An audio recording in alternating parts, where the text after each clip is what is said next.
Walking the blue line is Molinski. Lets it go. Save made, Jack Drury. He scores! You're on Drury duty. His first goal in 20. And ladies and gentlemen, boys and girls of all ages, this is a tie hockey game. Nature's through for Kadri. Throws it back door. They score! The Mac attack is back, Jack. As he places down the circle, Lehkonen back for McKinnon. He scores! Lehkonen is returned to the lineup. And it's an instant impact with Nathan McKinnon, who has 2 goals here in the third period. 16:05 to go in the third frame. It's 3-1 Colorado.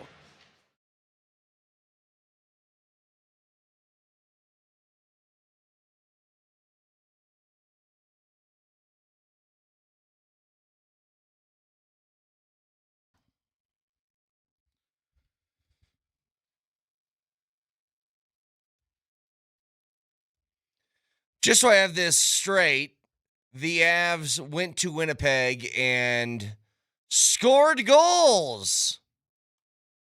What an odd concept. It had the feel of another game that was going to look a lot like the ones over the last, what is it? Was it 23, 24? So 3 years. You know, the Avs with this, it's not a streak. What do you call it? When things are going bad. Streak sounds too positive. They were in this lull, we'll say, for 3 straight years when they play in Winnipeg, especially in games in which Connor Hellebuck is between the pipes. They just had trouble finding the back of the net. And it's a good sign when you go into that game, and the last time you played in Winnipeg a couple weeks ago, Marty Natchez scored a goal with a minute left. It was kind of useless. The Avs lost anyway. But that being the first goal since Jack Johnson scored back in 2024, or 23, I think. When you have all of that going on, and you go into this building that has not been one that's positive for you, you're going to have to grind out some goals. And the way that Jack Drury scored that first goal, I think, was an indicator of this is how you're going to have to do it. It's going to be very, very difficult. But make no mistake about last night. A texter said, slump. Thank you. I expect the baseball boy to know that term. Thank you very much. You are absolutely right. Should have been top of mind. The great news about that game is that you won with special teams. It was getting a power play goal and stopping every opportunity that Winnipeg had on their power play opportunities. They had 4 different separate circumstances in which guys on the ice, you're down a man, can you get a stop, yes or no? And each time, like, this is the funny thing about the Avs. We have been so hyper-focused on what the Avs look like with their power play and what you can get, what you need to do to get that to improve, that we haven't really acknowledged the idea that the Avs are almost league best in penalty kill. They're second in the league behind only Chicago. When they're down a man, they're actually really solid. Make a whole bunch of different stops that are necessary, especially if you aren't capitalizing on the offensive side when you have a man advantage. I love the way the Avs won last night. It was a grindy, gritty, physical game that involved you to win in the special teams area, and that just proves that if you get to the postseason and you play a game like that, you're capable of getting the dub. Like, sort of the one concern that we've had with the Avs the entire year. If they get into a game where special teams are at a premium, can you win it? And I get that Winnipeg, look, that's not playing against Dallas, okay? It's not playing against Minnesota. It's not the tops in the league. But it's still a team with a really good goalie that you found a way to win in the categories that maybe you struggle in. And so I love to see a game like that yesterday. It was amazing to get a goalie interference call that did not go against you. Or I'm sorry, a challenge on goalie interference that didn't go against you and get the goal called back. That was a sick play, by the way, by McKinnon. McKinnon with another 2 goals last night. He is the league leader in goals this year, and I think he's the league leader by far. He's got 48. Cole Caulfield has 44. He's in second place. Connor McDavid has 41. He's in third. I mean, McKinnon he's absolutely demolishing the field in that category this year. 48 goals. It's second most all time for him. He had 51 a couple of years ago, and he's going to hit that mark by the end of the season. But more importantly, for what this means for the Avs overall, you look at the standings right now. Dallas loses their 4th straight game. You've won your 4th straight game. And you now have a 9-point lead on Dallas with a game in hand. We talked about this the other day. If you're able to take care of these games that are set in front of you all the way through April 4th, which is what is the last matchup against Dallas this year. So you have another game against Winnipeg tomorrow, that one being at home. You play against Calgary on Monday. You play against Vancouver on Wednesday. And then you get a few days off until you play against Dallas. Those are 3 incredibly winnable games that are in front of you. You just beat Winnipeg on the road. Now you get them at home. That could be a win on Saturday. You play against Calgary. Calgary has completely given up on the year. They're selling tickets to their games for $7 a piece. They're done. That one's winnable. Vancouver is by far the worst team in the NHL. That one should be a dub.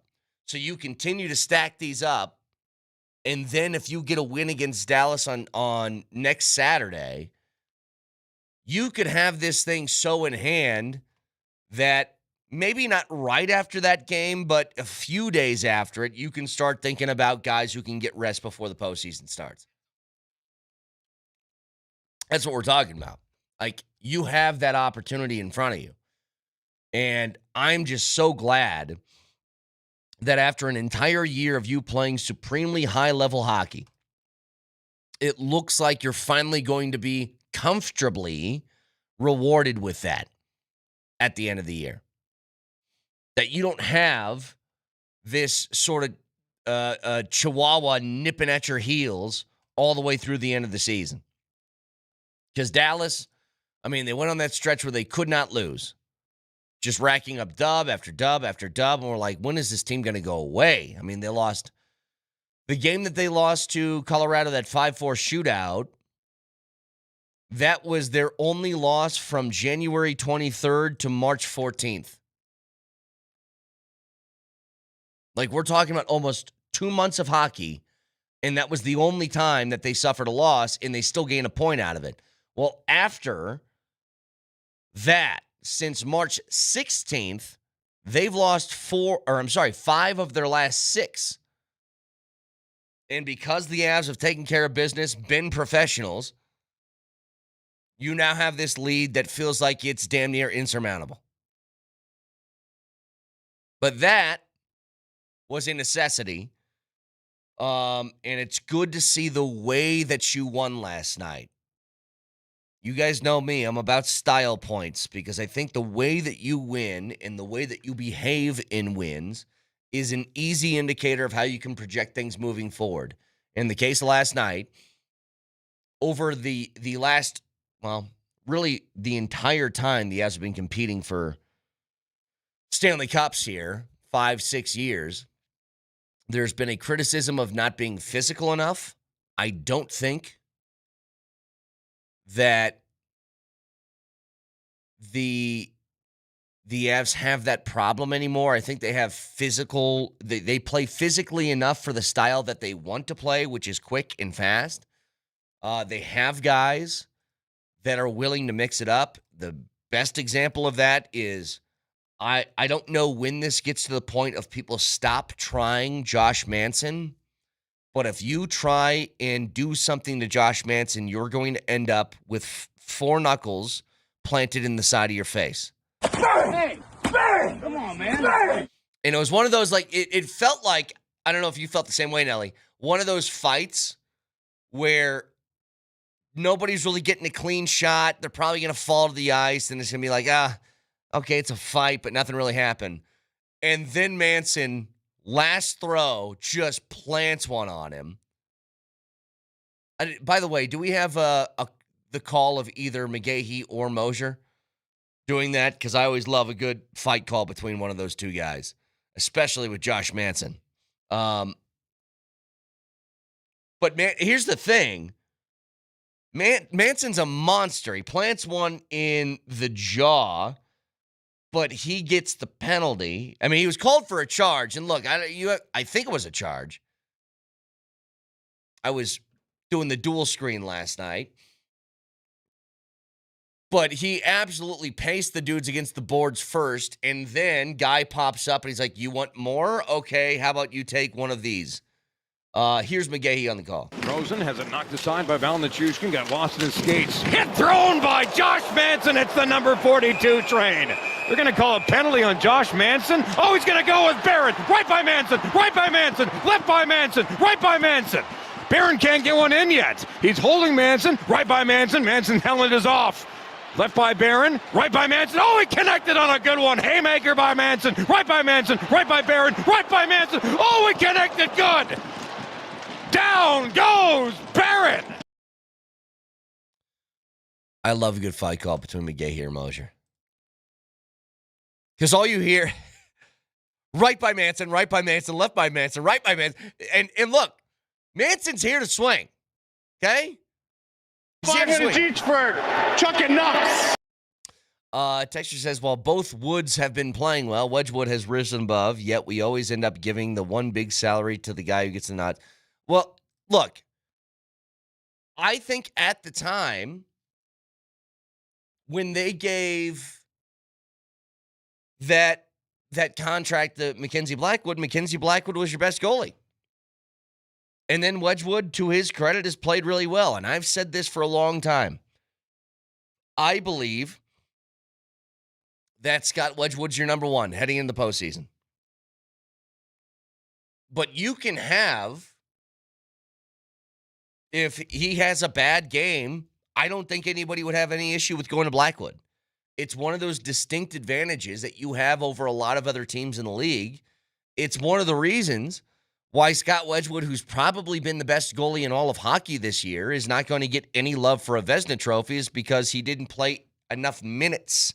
He didn't face enough shots. Why? Because you had the great fortune of being able to flip these guys back and forth all year. That's what's great.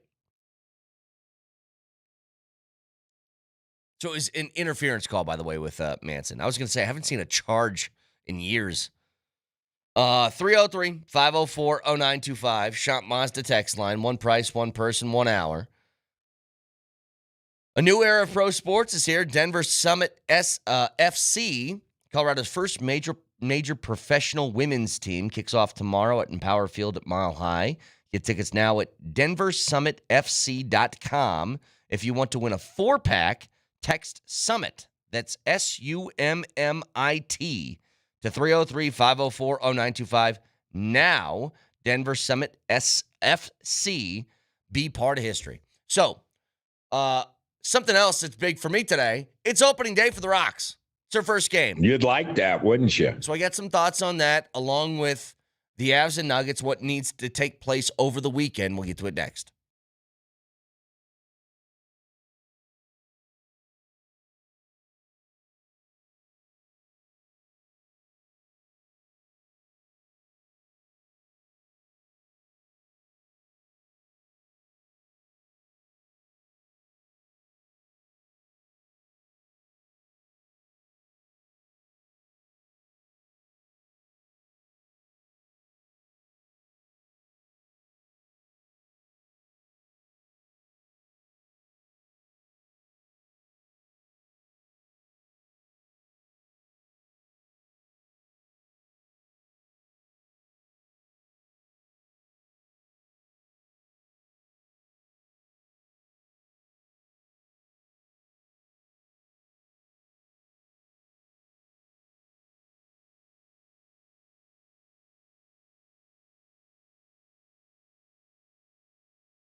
Happy opening day to all those who celebrate for the Colorado Rockies today. 2 days later than the first opening game of June and whatever. Here's the thing. Part of me really wants to discuss how I think this team could be fun this year. But I really want to hold back after last season when I thought, yeah, this team could be a lot more fun than you think, and then they ended up having the worst season ever. They did, I think, the requisite things in the offseason. I thought they were really smart. And can I just provide one dose of positivity? Are you sure? Consider this eating your vegetables, okay? You can have fun with the texts are coming in. I got the tweets yesterday. Hey, it's official. The Rockies have been eliminated from the playoffs. And like, hardy, har. What I wanted to say to you was this. I feel like, if nothing else, forget how this season's going to go, just from an overall sort of 30,000-foot thing. I think the new people in charge, this new regime with Dee Podesta and everybody else, they have made very smart decisions this offseason. From this standpoint, they're playing a whole bunch of young guys in the lineup, which I think is a necessity for a team that is struggling. They have mixed that with a couple of veterans, especially in your starting rotation, that one of two things is going to happen. These guys are on one-year deals. One, they're going to be terrible. And then you just kind of say, okay, it's a one-year deal. Who cares? See you later. Or two, they're actually pretty good. And maybe they play for a team that's not going to compete for the postseason. And then you can trade them at the deadline and get assets for a guy that you had a one-year deal on. Like, that's the kind of stuff that smart organizations do. And I'm hoping, like, we don't know. We haven't seen any product on the field yet, but I'm just saying from an acquisition standpoint, I just really like the type of business they've done in the offseason, and it's been much different than in years past. Good for you, bud. So that's one thing I'm excited about. The other thing is, I think, the rotation is always going to be a little bit squirrely. They don't have really young guys that you're looking at outside of Dollander, who's going to start the year in the bullpen. But from a lineup standpoint, I think there's a few young guys on this roster that you can be excited about. Zach Veen is currently in the minors. He's also dealing with an injury right now. So it might be a minute before we see him. But when you talk, I'm one guy I'm really excited about is TJ Rumfield. He is the first baseman that is getting his first sort of call up. His strikeout rate, which for the old school guys who grew up watching Tony Gwynn, hey, put the bat on the baseball and see what happens. He is somebody who does that. He does not strike out. He had at one point, with about a week left to go in spring training, a 2% strikeout rate, which would have been a full 1% better than the lowest guy in the MLB last year. I think that giving him this shot, playing first base, he's sort of like the anti-Michael Toglia, where Michael Toglia struck out every time he went up to the plate. Not going to happen with TJ Rumfield. I think Kyle Caro's playing third is a very, very interesting thing. I mean, if you think about it, both of these guys, combined with Zeke Tovar, who's super young still at short, but Kyle Caros is 23. Tovar is 24?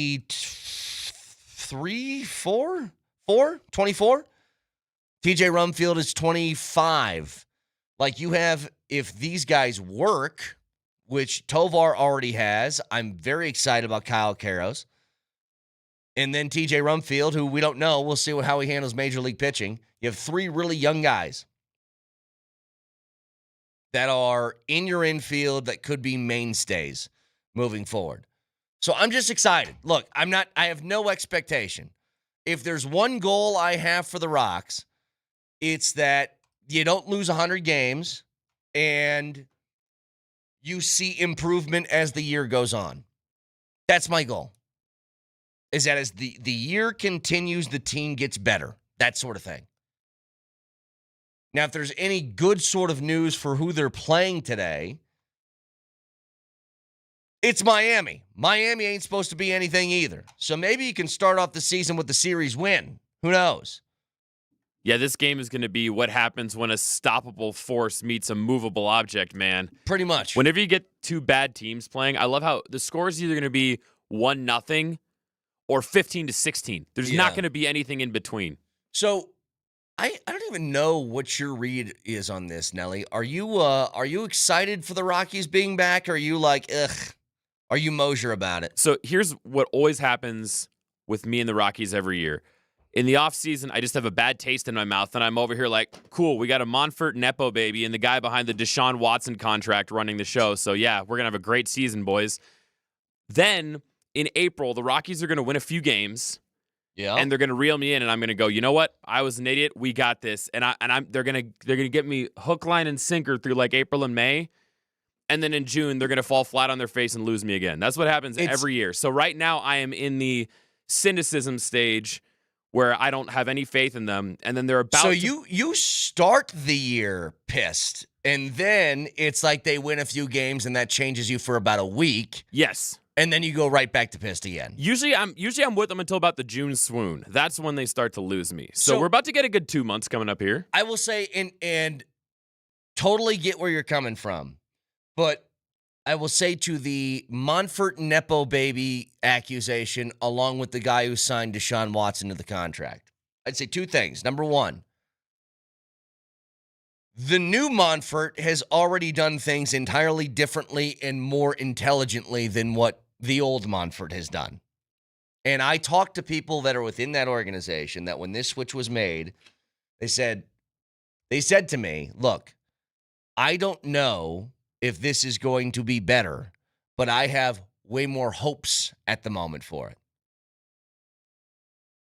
That new Monfort regime is going to do things a lot differently than old Monfort regime. So that was encouraging from the start. Secondly,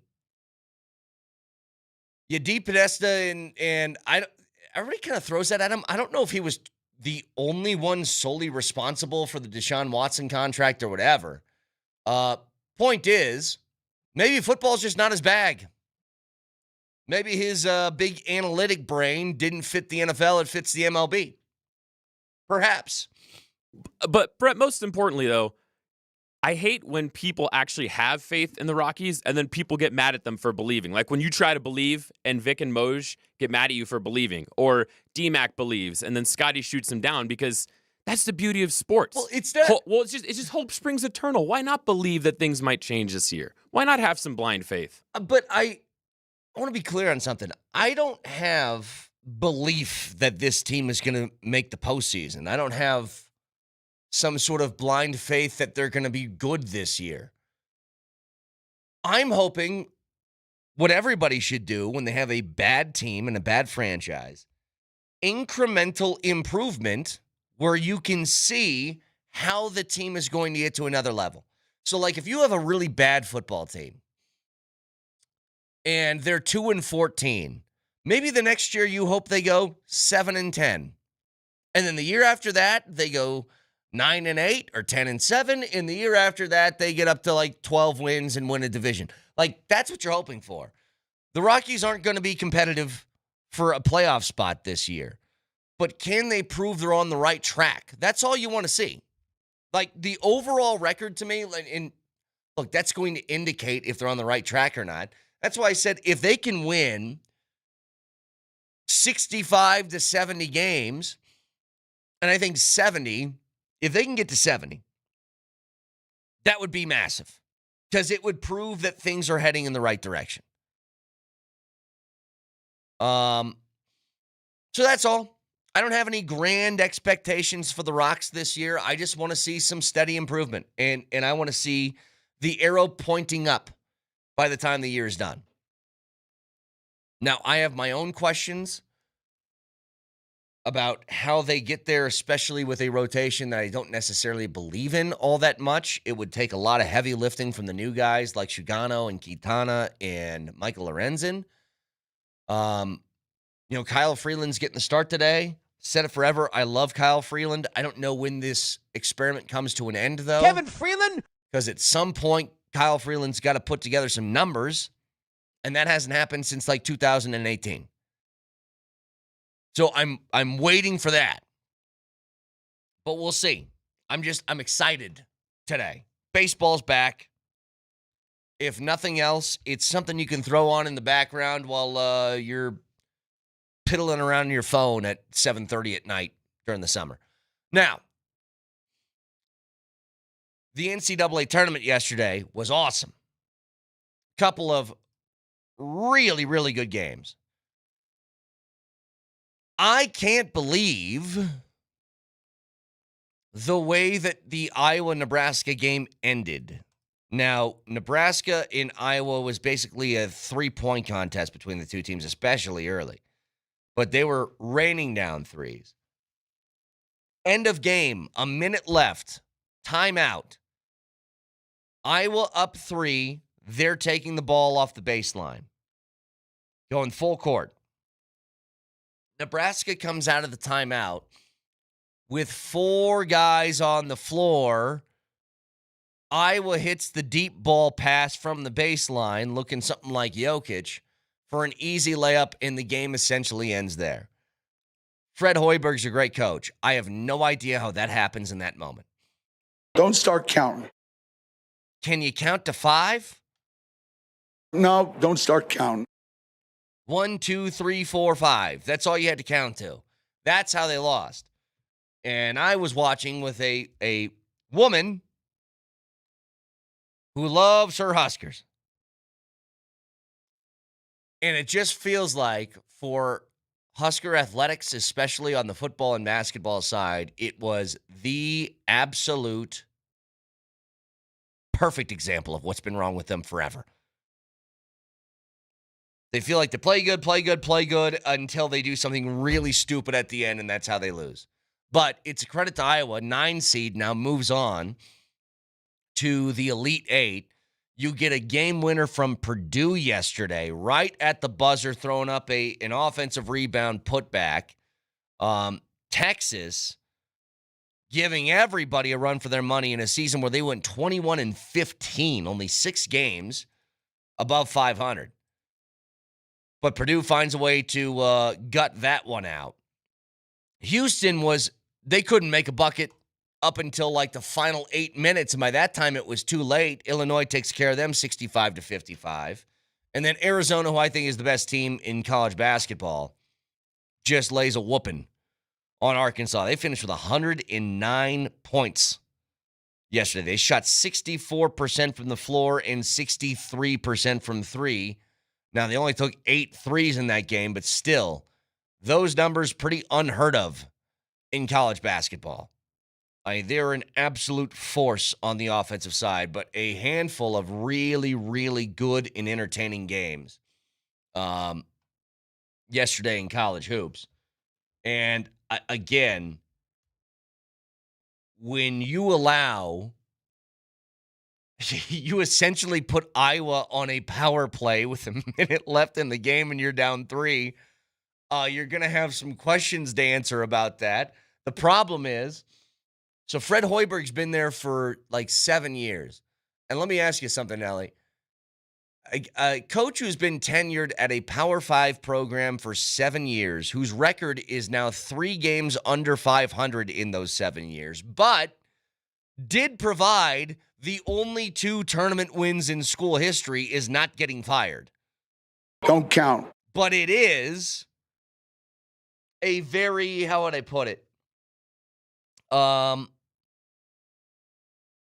Just sort of an odd dichotomy of where you go with expectations from there. It would be like, you know what? It's like the Rockies this year, if they just won 98 baseball games and made the playoffs and won like a playoff series. But then, like, for the next 3 years, Warren Schaefer loses 100 games. You're like, I don't know what to do with that information that you've just given me. So, broadcasting from the Backets and Shanker Studios, their passion is justice. We have another round, speaking of the tournament, of our drop tournament today. So, it'll be 4 drops pitted against each other. It's going to be sort of a group play stage. So, we'll play the clips, and out of the 4, you text in 1 that will move on, and that will take us all the way to the Elite 8 in our drop tournament. So, we'll be doing that at the end of segments throughout the show today. 303-504-0925. But again, big day yesterday. College hoops, fantastic. The Avs with the perfect type of win that you want to see.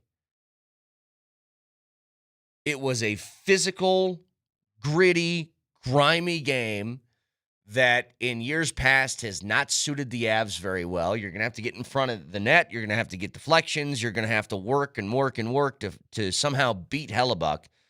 And they did last night. They played the perfect type of game that they needed to play to come out of that with a win. So I think it's a huge credit to what the Avs did yesterday. And now what you have is the Nuggets back on the floor as they take on the Jazz tonight at 7 o'clock. So we'll talk about that more as we go along. 303-504-0925. Shop Mazda text line. One price, one person, 1 hour. Back after this.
All right, again, a lot to get to today, but I just came across something that I can't ignore. I did not like Tom Brady when he was a player. I acknowledge this is a difference with me and a lot of other people. And I'm going to do my weekly repeater to all of you guys listening. You can accuse me of a lot of things, but I'm always going to shoot you straight, okay? I'm always going to be honest with you. I'm going to tell you exactly what's on my mind. And I can hate people in sports while acknowledging their greatness. There's nobody I hate more in sports than Aaron Rodgers. But I fully acknowledge, I think from a straight talent perspective, he might be the most talented quarterback I've ever seen. RELAX. Relax. That clip is actually a perfect example of why I hate him. You hear the smug coming out. He's that South Park episode. He rips a fart and he sticks his face right between his legs. Gets a nice huge whiff of it. Loves the smell of his own farts. Now, Tom Brady's another. I hated Tom Brady when he played. And I got to tell you, I almost prefer Tom Brady playing basketball to not playing basketball because it's too many interviews. And one thing I can't take from Tom Brady. I'm sorry, football. What'd I say? You said something about you prefer Tom Brady playing basketball to not playing basketball. Sorry, playing football to not playing football. Hey, man, he could take some avocado ice cream and start shooting hoops. He could do it. And the reason why is because Tom Brady has now gone from quarterback who talks about his upcoming opponent to guy who has the answers to all the world's problems. What's the matter? Your life not going the way you want it to? Do what I did, because my way is the only way to be successful. And my way didn't involve any sort of luck or anything. It was all hard work and determination. He's one of those guys. Now, he had another interview, and this is what extra drives me nuts. Tom Brady is a minority owner of the Las Vegas Raiders. Tom Brady is a 48-year-old man who will be 49 in August. He just competed in that stupid flag football exhibition thing last weekend. And he's doing an interview. I don't know who this guy is, but he asked him this question. Go ahead. All I'm going to ask you is if you have looked into the NFL rules of a minority owner temporarily coming back, say, week 14 or something like, have you at least inquired if that's allowed? Funny enough, you ask. I actually have inquired, and they don't like that idea very much. So I'm going to leave it at that.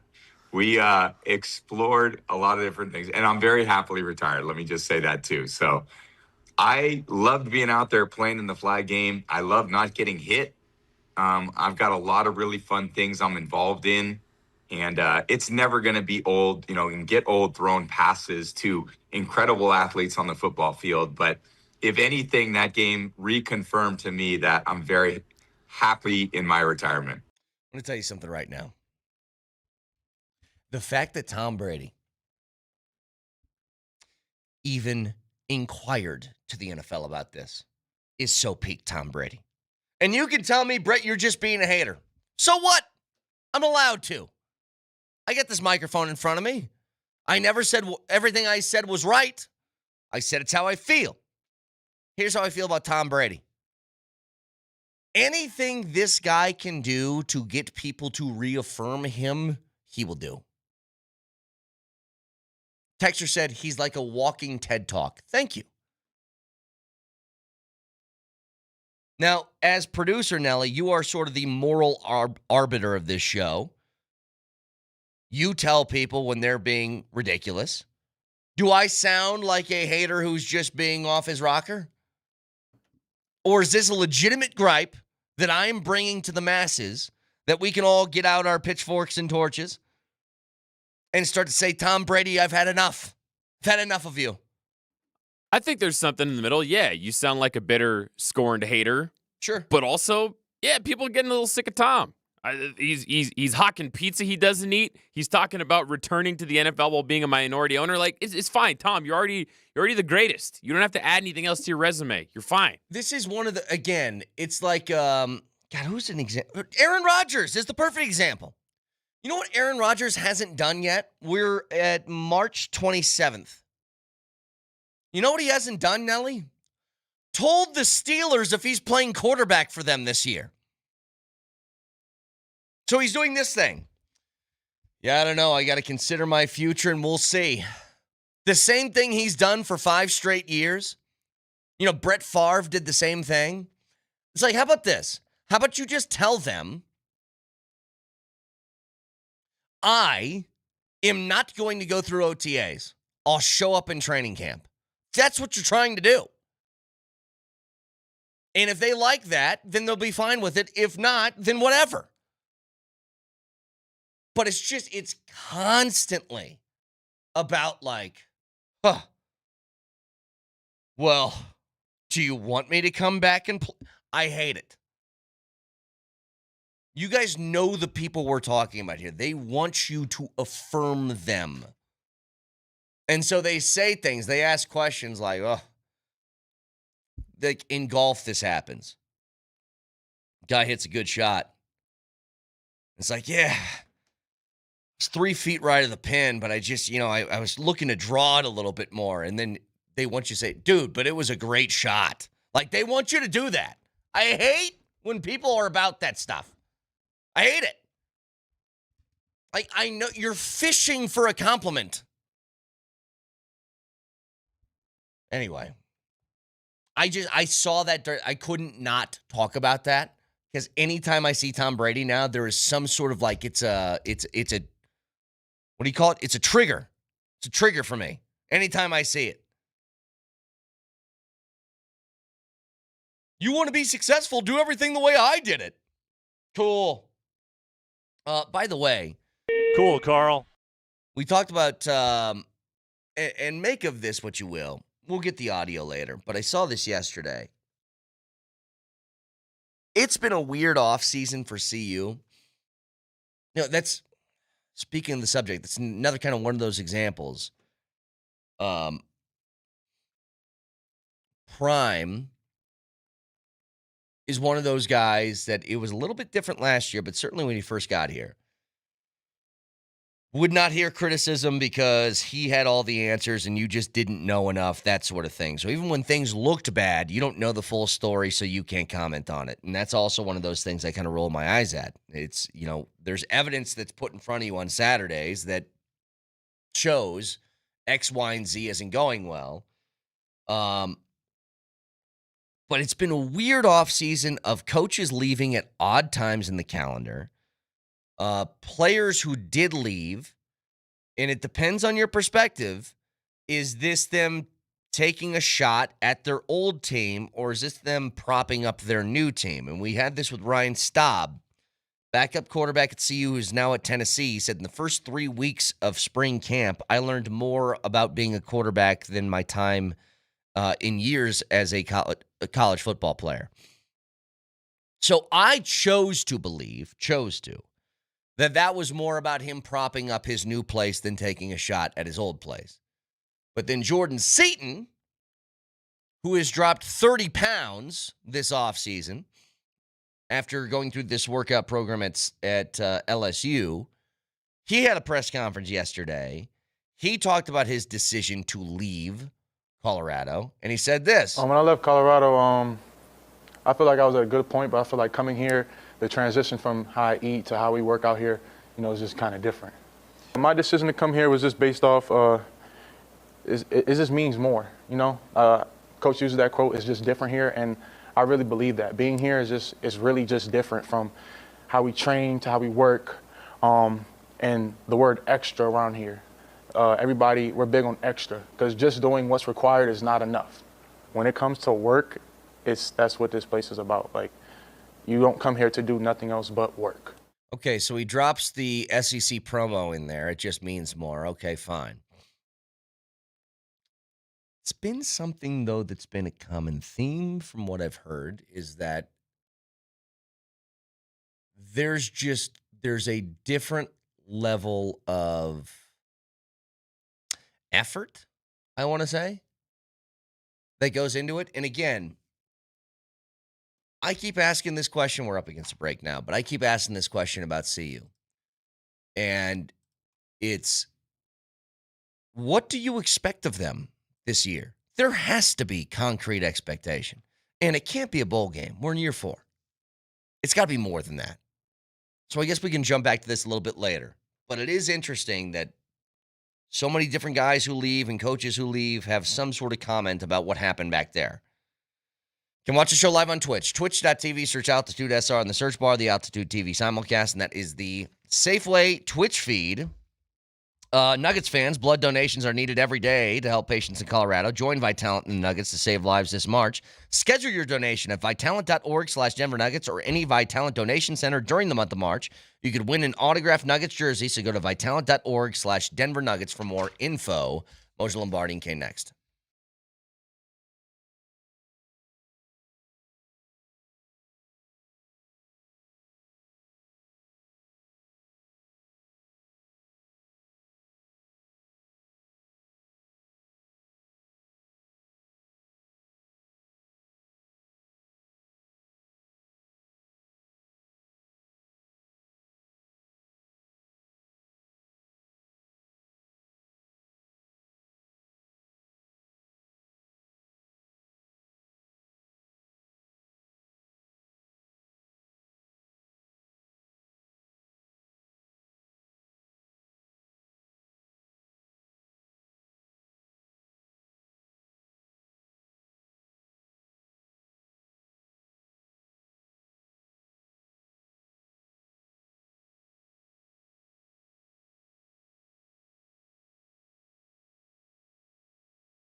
Here's Malinsky walking and shooting. Save, rebound, Drury, score! Jack Drury finally got a piece as Hellebuck opened up the 5-hole, and the Avs have pulled one home to tie the game at 1.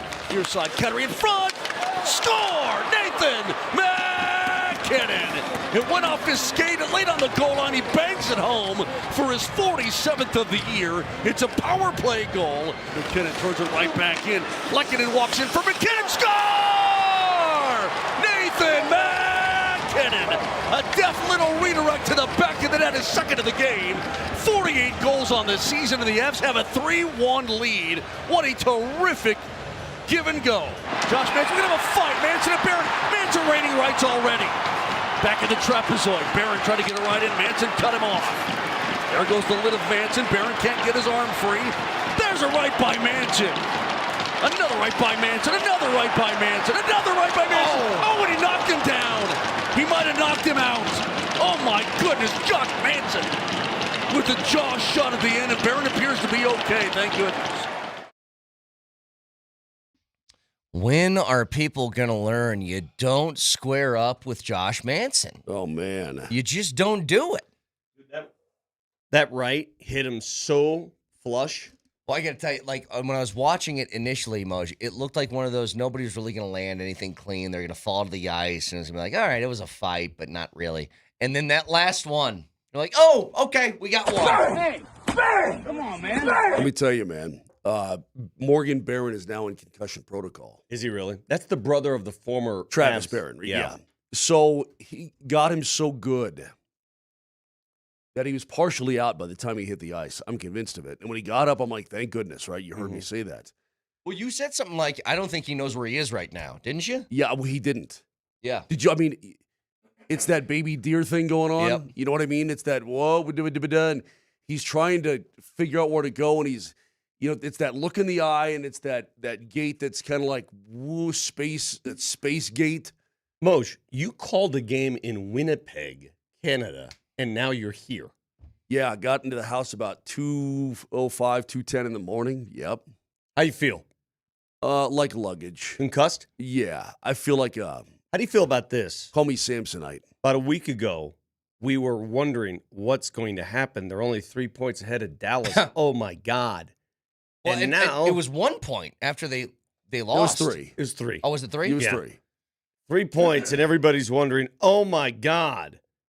I'm not going to call it over. I'm not going to call the fight over, but Pretty close. That white towel's ready to be thrown. Yeah. 9 points up. Dallas has lost 4 straight now. The Avs have won 4 straight. So you're 9 points up with a game in hand. Dallas more worried about Minnesota catching them. Well, yeah, they're only 3 points up on having game in hand on Minnesota, but they're only 3 points up on them. Right now, Dallas is to Minnesota as the Avs were to Dallas a week and a half ago, and now all of a sudden things change. What happened to Dallas? See how quickly things can just go? Well, did they peak too early? Brett, it's like you in high school, okay? Yeah. And maybe your freshman year of college when you're your 12. big gold chain. Really? My freshman year of college, man. I talked to a Rays scout from Tampa. No, I was like, I'm going pro. Way too, that's why you have to wait. Like I did. I athletically, I became elite in my mid-30s. Right. You wait. Which you accomplished what with that again? 2 rec league championships at the DAC, back to back. I mean, it's pretty good. The last time I asked you that, your response was lots. Lots. Well, that's included in that windfall trophies. No, did they peak too early? I don't know. I mean, I'm sure they're missing Mikko Rantanen, and Tyler Seguin's out for the year. Mikko will be back, I'm guessing, tomorrow in Jersey. But nonetheless, I told you after the Dallas game, I said to you both, I said, I something changed in that game. Yeah, you were calm. I was very calm that night. Something changed. They got it. That was a snapper outer type of situation. And now they're just starting to put things together and build. Well, the way that they won last night, I think, is important because that was a game where the only way you win is dirty, grimy, physical, all that different stuff. And it's what the Avs have been accused of not doing for years, really, is can you match the physicality of a team that wants to play that type of way? Well, the Avs answered the bell last night. And can you find a way to solve this Hellebuck in Winnipeg situation where it's been terrible for them for years? Well, how did you score? I mean, the first goal is as dirty and greasy as you're going to get from Jack Drury. I mean, hang out right in front and just keep banging away at it. It's dirty, filthy. Yeah. Dirty. Filthy. Greasy. That doesn't. That's not. You're not fitting my narrative here. Oh. I want to say greasy. Dirty. Filthy. Raunchy. Disgusting. I don't. No, now you're taking it to a place that I don't want to take it to. Got it. Okay. Moser, you really got a movie trailer voice going on this morning. I know that's the. Can you give me a good this summer? This summer, coming to a theater near you. It's pretty good. The Avalanche have turned things around.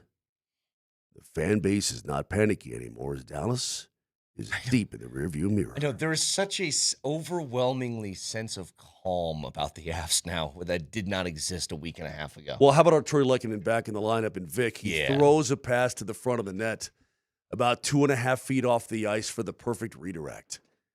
God, that was beautiful. I mean, that was Vic. Let me go back to the 80s, man. All right, this is for Vic Lombardi and his youth. Dudes, that was totally bitching.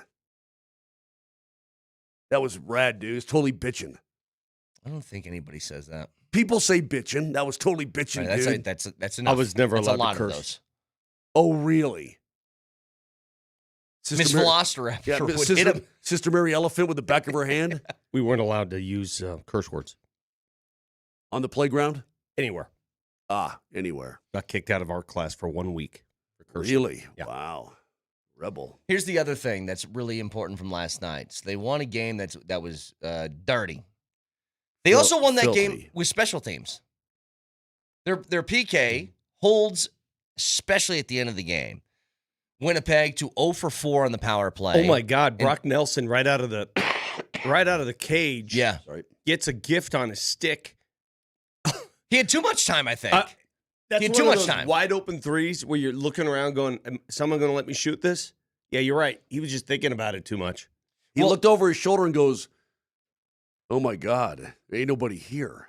This is just me doing my thing." I mean, he had a breakaway from center ice that was like a breakaway from the blue line. I mean, he had all that room in the world. But 0 for 4 on the penalty kill, or I'm sorry, 0 for 4 on the power play for Winnipeg. You were 4 for 4 on the penalty kill. But you also got another power play goal yesterday. The power play it looks miles better than what it did pre-Olympic break. And you know what? We were talking about it. They're getting shots. Yeah, and McKinnon's down on the goal line extended, right? Well, that's Marty Natchez' old spot. Well, they traded up a little bit. Every time I wanted to mention that, go ahead. Well, I'm saying I like that because I think now you're getting enough success and teams are seeing it, Vic. They are.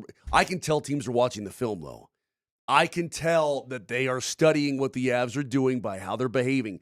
That's why you now you have the luxury of switching it up again, going back to the old way and not preparing so they can't prepare for what your power play has looked like the past couple of games. Now they're switching it up and they're doing a good job. Every time I've wanted to talk about this with you, you've been off the show on a plane or something. And so I'm going to bring it up now while I have the chance.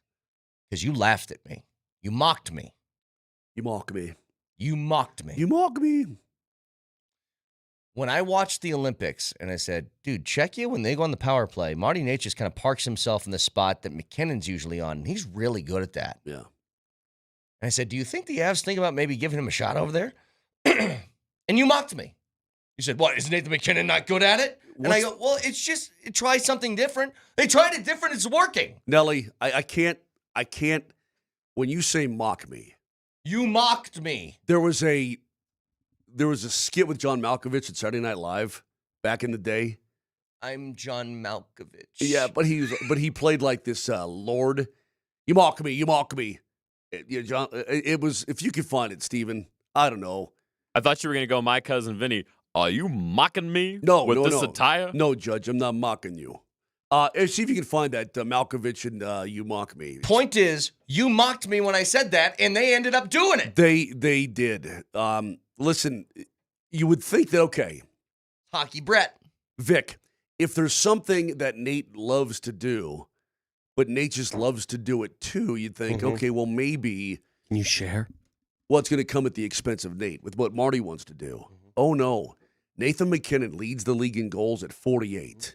By far. I mean, he's right up there. Kucherov Kucherov catches fire in these types of things where he's got, 70 points in 2 games. He does these stupid things. Throws in 3 empty netters in 2 nights. Yeah, he does that too. Anyway, he's vaulted to the top. Pickles is right there, and Nate. Well, it's Cole Caulfield, I think, is second, right? In terms of goals. Yes. Yeah, but I'm talking overall points. Gotcha. It's come at the expense of nothing. McKinnon is a bad mamma jamma still, and Marty loves to carry the puck up ice. So his ability to do that gives you a different look, Vic, and it's wonderful to see. I just like a lot of shots on goal. That's all. Just keep going. Keep shooting. They've always led the league in shots on goal. It's just that, could they get more? If I was the opposition, the amount of pucks they fire, I'd be terrified. Avs 9-point lead now over Dallas as we race towards the playoffs with a game in hand. By the way, and here's the next 3. By the way, this is what's so great about this. They're 9 points up right now. They play Winnipeg again tomorrow at home. Then they play against Calgary. Then they play against Vancouver. So you play against Winnipeg, you just beat. Now you get them at home. You play against Calgary, who's given up on the year. They're selling tickets at their barn for $7 a head. And then you play against Vancouver, who is by far the worst team in the NHL. Yeah, they've already been eliminated. And then you get 2 days off until you play against Dallas in Dallas to basically salt away this league. Let's say you go ahead and win these next 3. That's a total of 6 points. You're going to get to 112. And then the most Dallas can get if they win out is 117. Yeah. You own all the tiebreakers. So all you've got to do if you're the Avalanche, Vic, is get 11 points. You don't have to get 12 points. You don't have to finish ahead of Dallas. You can finish tied, and you have all the tiebreakers. So you've put yourself in a wonderful spot. Wonderful. The Avs right now, as healthy as they're getting, this is exactly what the doctor ordered. A literal doctor came in and said, we're going to heal you up in time for the playoff run. We're going to give you a runway where you can experiment and rest some players a little bit. Yeah. Right? And this is exactly what's happening. Talking to Ross Colton last night, he said, it's an opportunity now, to get our line combos the way they should be. Yeah. Nick Waugh's not in bad shape. He's in good shape. He's going to be fine. It's a precaution type of thing. And then you can go with what you think is going to work for the postseason. I mean, you can move Val up, move Gabe around, put Lecky here, blah, blah, blah, blah, blah. It's very, very nice. And this is what I was thinking, Kaner, when you were talking about the muck. If you truly love me, then why do you insist on mocking me so? Getting hit. I actually, you know what? Because you pulled the crap part. Hang on. I love Malkovich's voice, so it's like whenever I hear Malkovich, I'm happy. Well, then you must be tickled right now. Yeah. Let's get to our first matchup in our drop tournament. We'll get to the NCAA tournament. It was great yesterday in just a second. But it's a 1 seed, an 8 seed, a 5 seed, and a 13. The 1 seed from the Brett region is? When you have a midlife crisis, you do certain things that sort of go against the grain, things you wouldn't normally do. It's adorable. You think you're at midlife. So mean. That's just that was good. So mean. That was good. That goes against an 8 seed, which is? The knowledge, the background,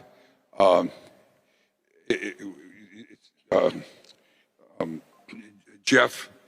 That is Dolphins owner Stephen Ross forgetting the name of his head coach as he's introducing his head coach. The next is a 5 seed. This place, American Airlines, the Mavericks, this was my safe place. And now I have nothing. I'm so sad, man, for real. I love that guy. I want to find out where he What's is. he doing now? I don't know. Did he move on to another team? I want to put my arm around him, buy him a brewski. He's excited about the Cooper flag, right? I'm sure he is, yeah. And then the 13 seed. It sounds so beautiful. I want to give all the glory to God. We were never supposed to be in this position, but by the glory of God, the great coaches, great teammates, everyone we have around us, we were able to pull this off. No.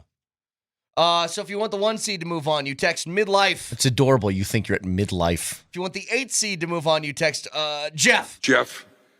If you want the 5 seed to move on, you text nothing. And now I have nothing. I love that guy. And if you want the 13 seed to move on, you text position. It sounds so beautiful. I want to give all the glory to God.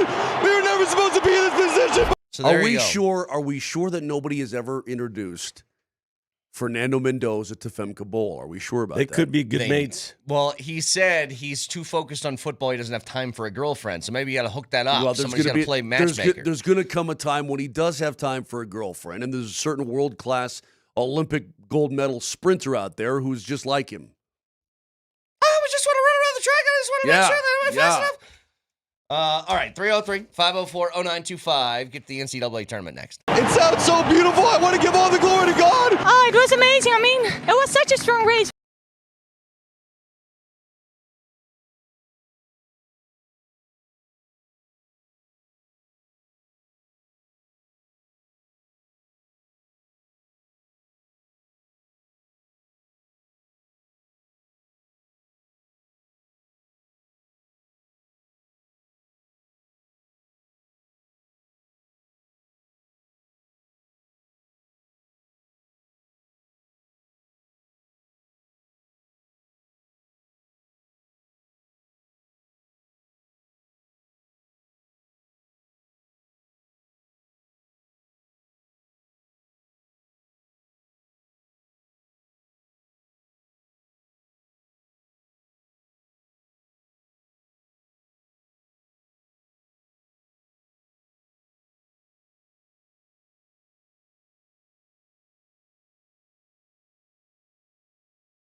Don't miss tonight's Nuggets game on Altitude Sports Radio 92.5. Pre-game for the Nuggets and Jazz starts at 6:30. It's powered by Ramos Law. You can listen live on 92.5 or stream it on any smart speaker or online within 75 miles of Denver. You're home for the Nuggets. Altitude Sports Radio 92.5. Hey, can I let you guys in on a little something that you're probably not aware of? I had a thing I was going to talk about, but go ahead. Oh, I'm sorry. Well, I was going to talk about the tournament. Yeah, so we're going to do that. We all sort of had something we wanted to do. Well, I'm going to preemptive strike you here. Mm-hmm. When you're in a country that doesn't give a rip about something, you don't see it. Huh? Oh, no tournament? Me being in Canada, I'm trying to follow the NCAA tournament on any of their sports. I got you. You know, I'm looking at Toronto's Blue Jays backup utility men. Yeah. And that they're doing stories on that. Are you telling me Canada doesn't care about Iowa basketball? No. It would be like us here in the States, the tortoise races from Cook Islands. You know, we don't cover, maybe in the Cook Islands it's a big deal, but we don't cover the tortoise races from the Cook Islands in the U.S. of A. Same thing with Canada. We're on the border. We share a border. They couldn't care less. At the border, how does it stop streams from getting up there? Like the March Madness app. It's probably geofenced, right? So it just stops at the border and says, no. I told you the story. This was like 4 or 5 years ago. I'm driving back to Nebraska, and I was like, oh, gosh, I'm about to get over the border. I got to throw in some bets for the NFL weekend because it wasn't legal in Nebraska. Yeah. I literally did it. I had to be a minute over the border. I tried to hit it. It wouldn't let me do it. Like, it is that specifically geofenced. You turn around and drive back to Colorado? And I wish I did, but I didn't. Here's the funny thing. So as you guys know, my wife is a big Husker fan. I had to put the baby to sleep at the end of that game. So by the time I got downstairs, the game was done. She yells to me, they had 4 bleeping people on the floor. I was watching.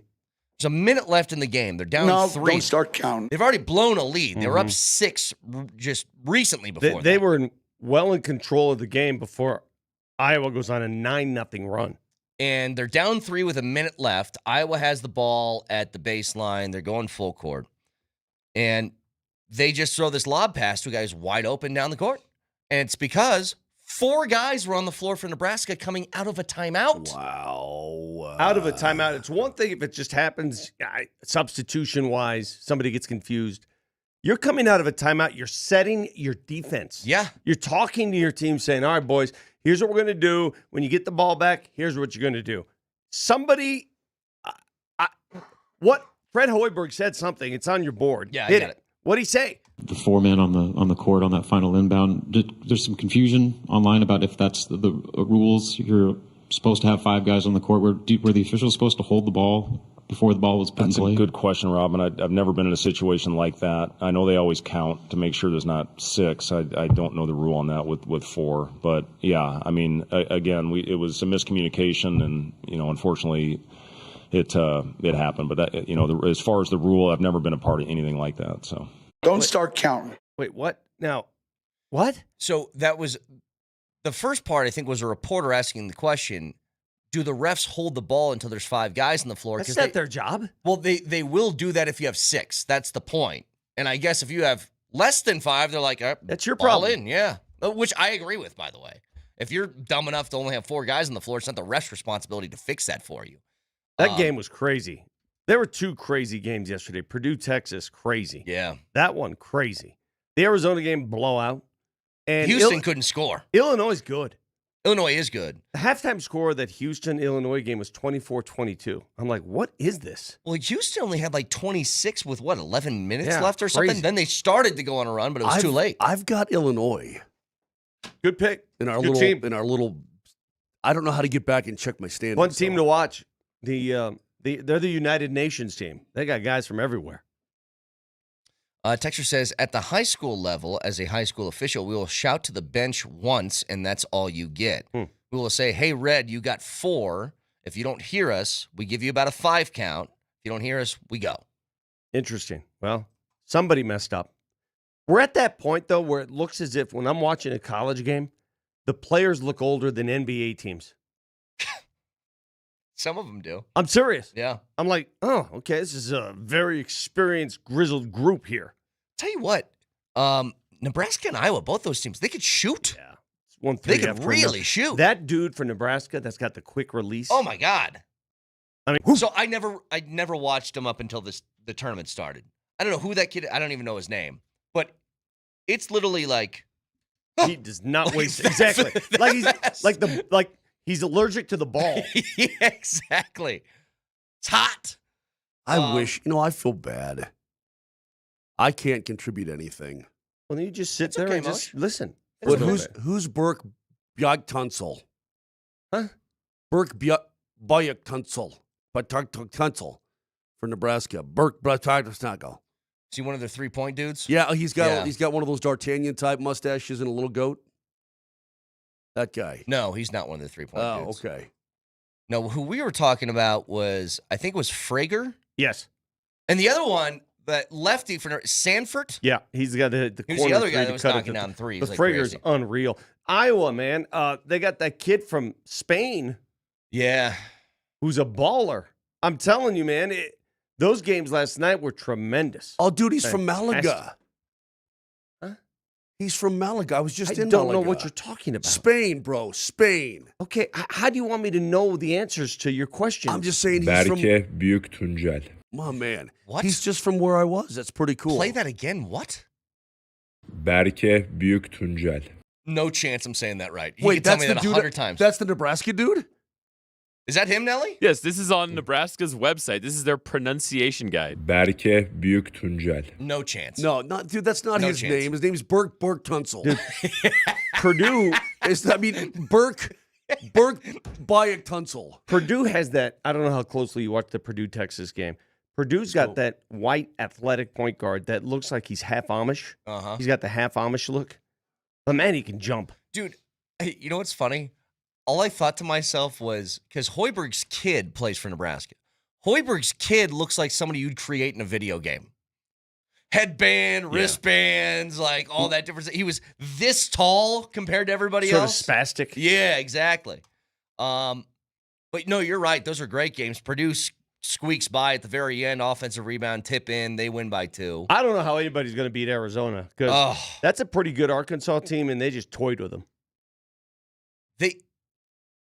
What did Arizona shoot? Like 69% from the floor or They something like that? It was Scored crazy. 109 points. Nice. Yeah, they are just a juggernaut offensively. 64%, 37 of 58 from the highest field goal percentage by any team in the Sweet 16 since Villanova 10 years ago. So we had that flip, by the way. Frager is the lefty. Sanford's the guy with the quick release. Somebody says Sanford's older brother plays for the Thunder? Really? What? Well, he doesn't play if that's the case. Probably plays a little G League action. I mean, I think we know the Thunder roster pretty well. I don't know, dude. They got somebody that it feels like every time we play Oklahoma City, A new guy just they have a shows new up. guy that I never heard of that scores Sprouts. 15 points. Yeah. Just comes out of nowhere, and all of a sudden, what? Yeah, Peyton Sanford's on that roster. I don't know. Let's see if he doesn't have a picture on there, so that doesn't bode well for him playing a lot. All right, I got something for He's you a guys. two-way guy. The NBA, in its effort to prevent tanking. Oh God, hang on, Moser. Look at that Sanford older brother. Look at his face and Let tell me me what see. you think. Give me the assessment. Turn that monitor and let me see the face. let me get a good. I can't tell you. Let me get a good facial. Yeah. Okay. can't tell you what I really think. Doesn't look like a basketball player. I think is what we'd say. You know what it looks That like? dude looks like an accountant. No, it looks like one of those steamrollers went over half his face. Right? Like he was laying down on his back and the steamroller just hit half of him. Is that bad? What were you going to say, Vic? The NBA has unveiled 3 new plans to eliminate tanking. Are you saying this because the Jazz is in town tonight? Do you realize the line tonight on this game? It's the biggest of the season. Let me guess. What's coming? 13, 14? 18 and a No half. way. Yes. Jeez. Oh, my gosh. Yeah. Utah's not only sitting its entire starting unit and most of its bench, they're just starting to sit normal citizens of Utah, not allowed to watch. I'm telling you, dude. Utah's a joke. Ushers are sitting. So Utah is the prime example for why the NBA is trying to do these things. I haven't heard these yet, by the way. These Anti-tanking. new proposals for anti-tanking. But go ahead. You're right. Utah's a prime example because they figure we're willing to pay the fine for tanking because we feel it's worth it to get those picks that we want. I feel like every sport does, but Yeah. So here are the 3 propositions. I will go through them as slowly and carefully as I can. I've read these twice. You know those SAT tests, the reading comprehension portion, where you just sort of look at it sometimes and your mind goes, I have no idea what I just read. I was an ACT guy, but yeah. Yeah, you know the kind. You're looking at it, you read the paragraph, you're like, 31 I on the have ACT. no clue what I just read. Borderline genius. Dude, you should try the LSAT. My son had to do the LSAT. Pass. Yeah. I have no idea You what should that try the is. dork set. I'm going to read to you these 3 ideas they have for anti-tanking, and you tell me which one you like best if you can make out any of this. Okay. All right. Number 1, 18 teams in the draft lottery, flattened odds, with bottom 10 teams having an 8% chance, the remaining 20% odds distributed in decreasing order from 11 through 18 in a lottery drawing for all 18 picks. No, that makes sense to me. What? I know what they're saying. It's 18 teams. There's like a flat rate, and the top 10 teams all have the same chance. It's stupid. That's number 1. But that doesn't fix anything. Next proposal. 22 teams in lottery using a 2-year record. Seed 715 plus the 4 first playoff rounds exist in both conferences. Lottery teams would reach a minimum win total floor in each season, such as 25 wins. If a team falls short of the floor, it gets slotted to meet the floor. Top 4 drawn as part of a lottery, as is currently. Okay, that one was a little bit more confusing, but all I heard was 2-year record, and I think that's ridiculous. Number 3. You what? Number 3. 18 teams in a 5x5 lottery. Bottom 5 teams have equal odds for the top pick, with the lottery formed for picks 1 through 5. Bottom 5 teams have a floor at 10. Those that fall out of the top 5 get sorted in a separate drawing. Okay, that out of all of them that you just said, that one I think makes the most sense.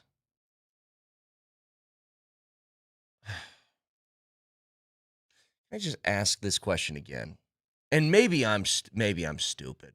You are. Okay, no, You are. I am stupid. We are. But maybe I'm way more stupid than even I know that I am. I don't understand one of those. What are you saying? My wife would kick your ass at Scrabble too? Yes. Okay. Because you're stupid. Because I'm stupid. How about the worst team picks first? Because that's what's causing a lot of this. Tank City. Do you guys bro. remember?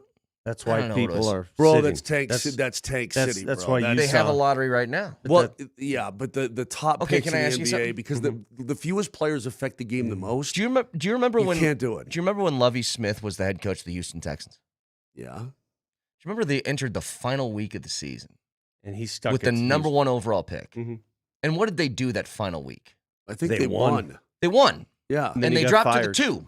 And they fired him because of it. Remember that? Yes. And then they ended up drafting who? Do you remember? Their C.J. current quarterback, Stroud. Yeah. And everything was fine. Brett, but I'm telling you, I understand where you're coming from.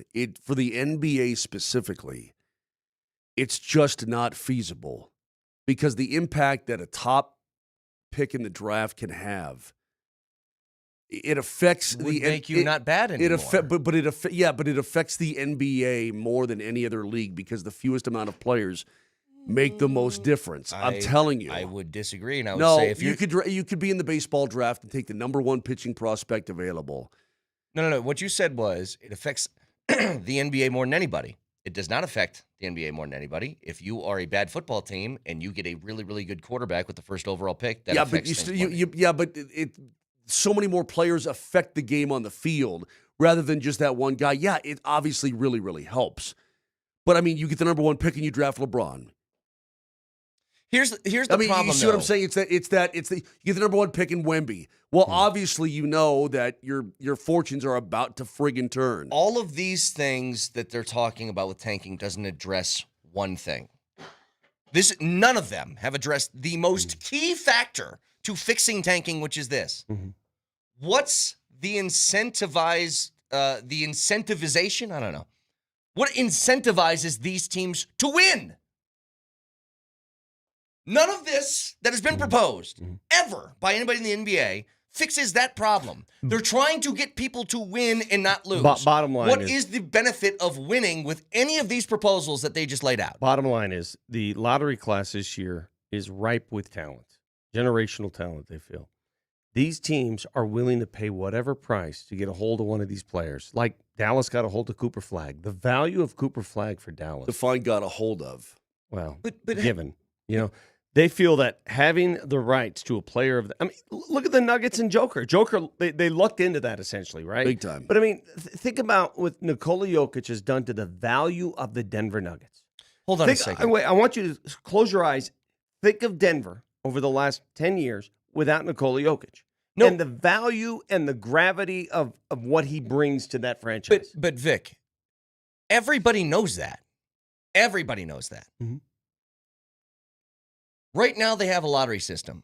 They're talking about making changes to the lottery. Well, now the bottom 5 teams are going to have the best shot with the next 5 and the next 5.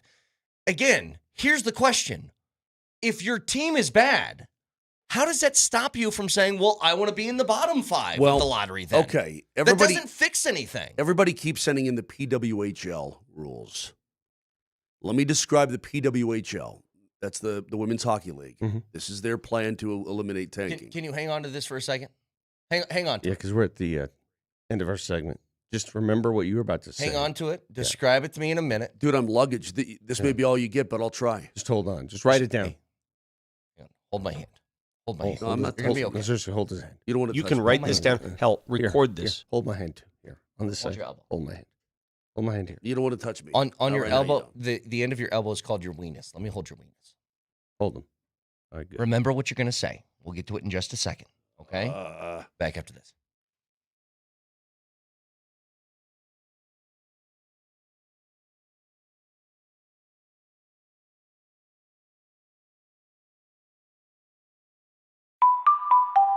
That is the sound of luck and the sound of Tulatero, the favorite lottery app of many. You can play all your favorite games, Mega Millions, Powerball, Lucky for Life. And tonight is Mega Millions, $70 million up for grabs. You want to get that money for free? Well, download the app. Tulatero, use my code MAGIC, and you get a free credit to play in your first lottery game. Again, $70 million up for grabs tonight.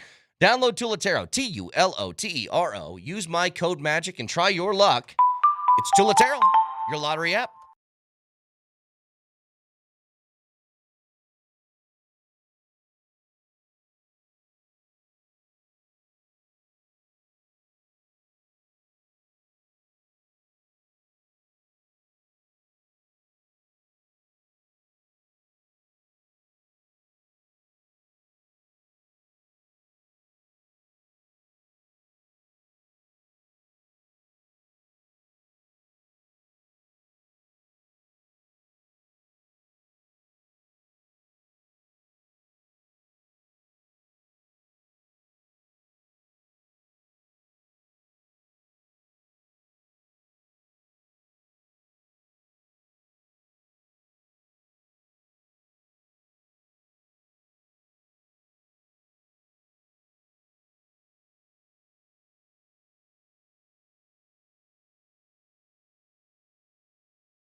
All right, Moser. So we were just talking about tanking, and I've said that every proposal I've heard from the NBA to try and fix tanking doesn't fix the main thrust of the problem, which is an incentive to win.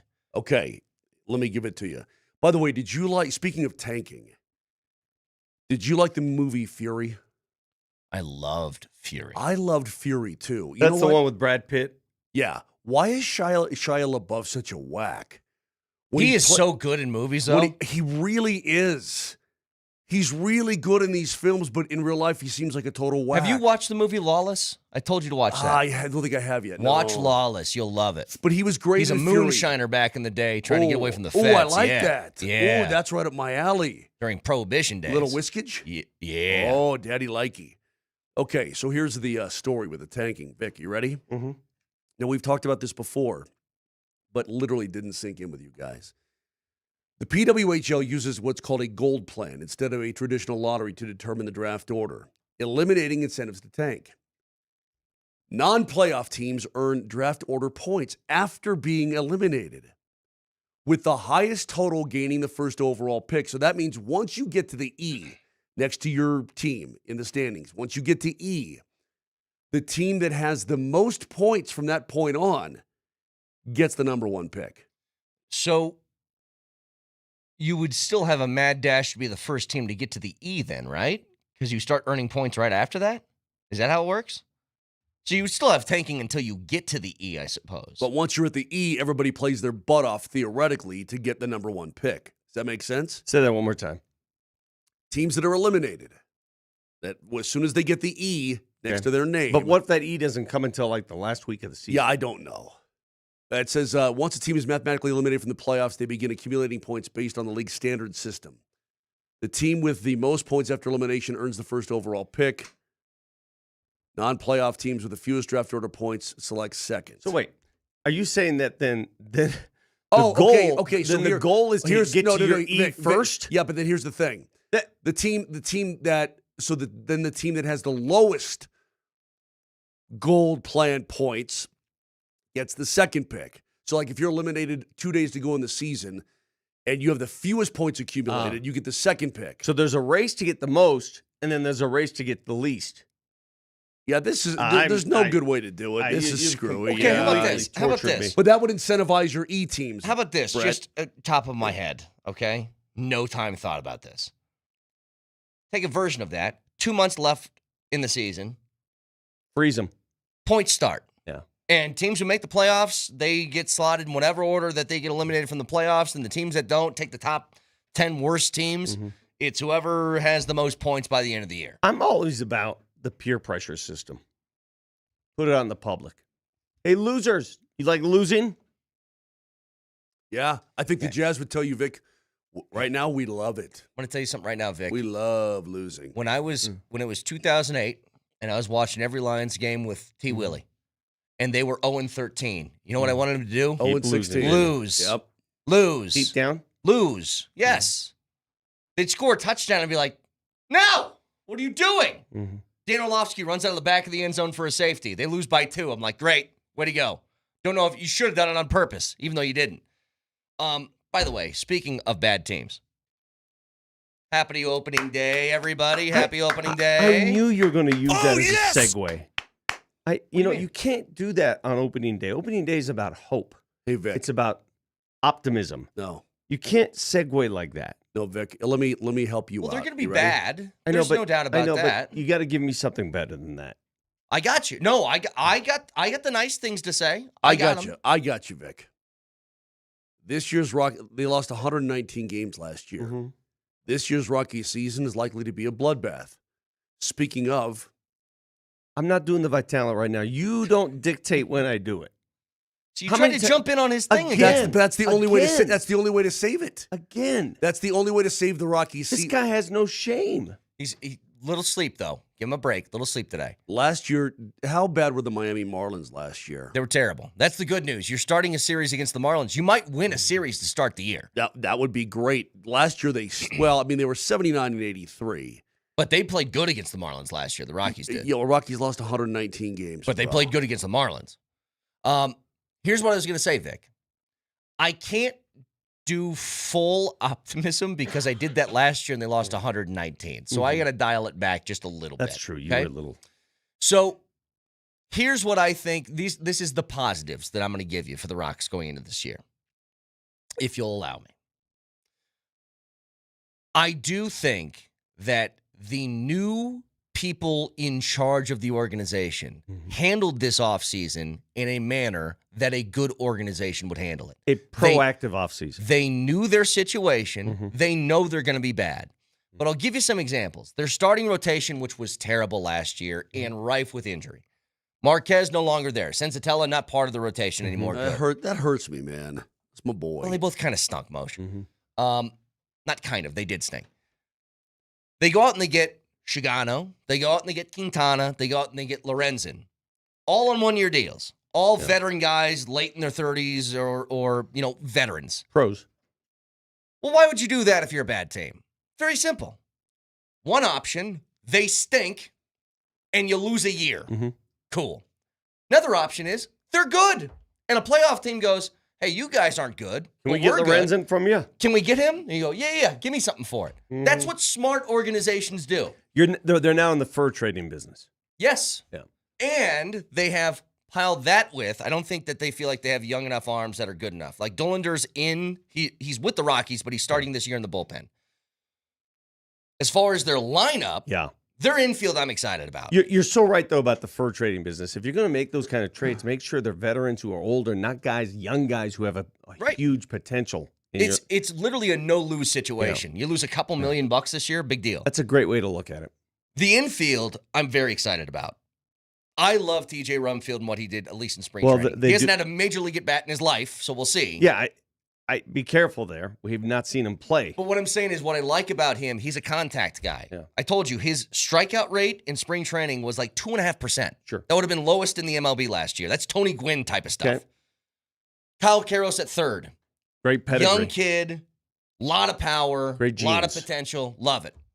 Shortstop's Tovar. We know Tovar. The WBC champion. Keep an eye out, by the way, for this guy. And I don't know what's going to happen when Tyler Freeman gets healthy, but Willie Castro, fun little player. Did he come a lot of from swag. The Cubs? Yes.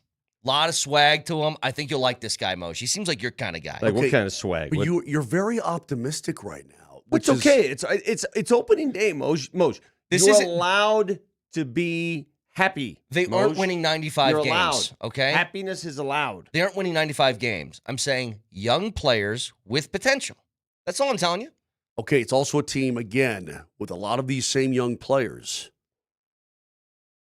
that lost 119 last year. They will not lose 119 games this year. What's your total? 118. Be happy. How about this, Moshe? Yeah. I don't think they lose 100.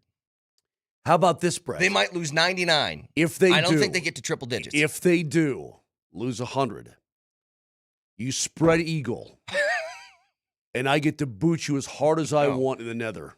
No, I don't. I get to boot you. I don't want to get Landeskog. Sounds like a fun bet. You don't need any more kids. I'll do some sort of bet. We can figure out a bet, but I'm not doing that.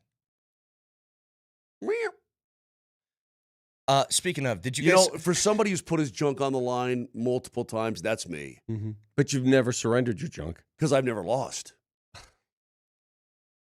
If I had lost, my junk would be in a junk pile. Moshe, I recall going to Coors Field, and you and I had a bet who could throw the ball harder. And I beat you resoundingly. Dude, I was in dress shoes. I beat you resoundingly. To blame your shoes. I was hammered in dress shoes. I beat you by 12 miles per hour. I was hammered in dress shoes. Let's do it again. And never lost. Let's do it again. Your junk was on the line then. There was no junk there was no junk offered. Speaking of junk on the line, can you go to your DMs, please, Nelly? Well, that's a weird transition. I have a video that I need you to pull up behind us.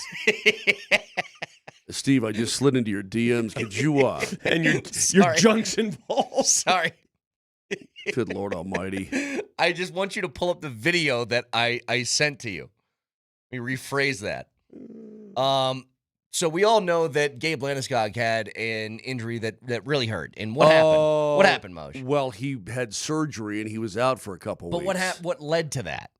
He took a 96-mile-an-hour slap shot off the cup, right? I mean, dude, Cale Makar stepped into it hard. How would you feel about getting crossed up the first day of your baseball season as a catcher? Look at this, Vic. Oh, no. Right Mm-hmm. right to it. Mm-hmm. Right to it. No. That is a fastball that goes Yeah. right off the bottom of the cup. How long did it take him to recover? That I don't know. I didn't see a follow-up to this. But I can't imagine a worse start to your season than taking one of these suckers right there. Yeah. I would imagine. In fact, I'm going to tell Hunter Goodman. I'm going to send him a little DM. Hunter, do not be a metaphor for the Rocky season on the first at bat for the opposition today, okay? All right, let's get to our second matchup of the day. We go to the Nelly region. 1 seed, 8 seed, 5 seed, 4 seed. So we're going to stack all these up. You text in what moves on in this group pairing. So, Nelly, we ready? The number 1 seed is? While you're down there, would you? Nope, not that. Not that one. Okay. Evan, if you were paying attention, I'm referring to players that aren't on the field that need to be. Is that crystal clear? Yep. My name's Luca. Also. Okay, perfect. Perfect. Love it. The 8 seed is? While you're down there, would you mind me? I think we're still on the air, Tim.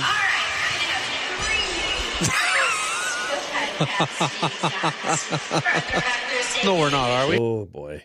The dread, Saunders, the my dread man. in his voice. My man. Then the 5 seed? I wouldn't keep going back, you fucking moron. Bang! Bang! Come on, man. Bang! Come on, man. Come on, Dude. man. Don't do it. I mean, man. after dude gets thrown into a pond, Off to a good start, buddy. he comes out like the Loch Swamp Ness Thing. monster, Yeah. Swamp Thing, and gets pummeled in his head. And then Unbelievable, that guy. Bang's got to win. You got to bang. And then the 4 seed. No tengo mucho decir, pero Bo Nix es especial.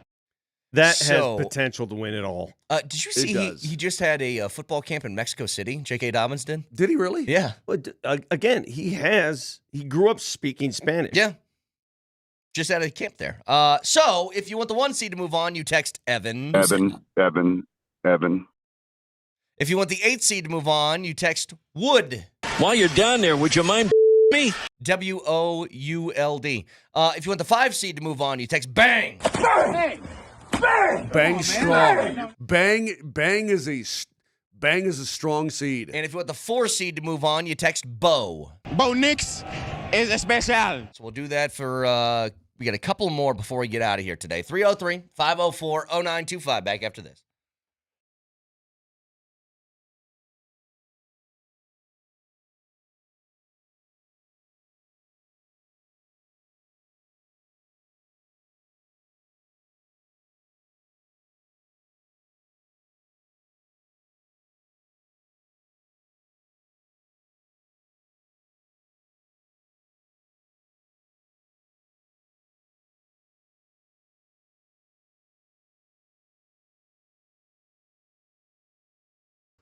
You're not going to have much water for your lawn. You're just not. We're in the middle of one, and it's just the way it is. So you're going to have to deal with it. You're going to have to do certain things.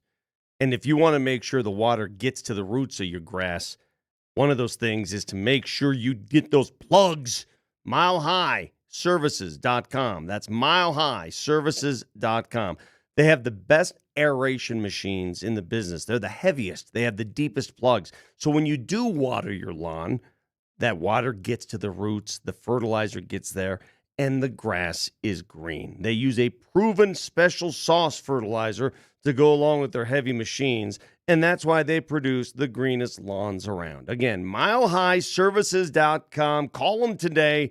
Make sure your lawn is summer ready. 303-778-1000.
Side, Kettering in front.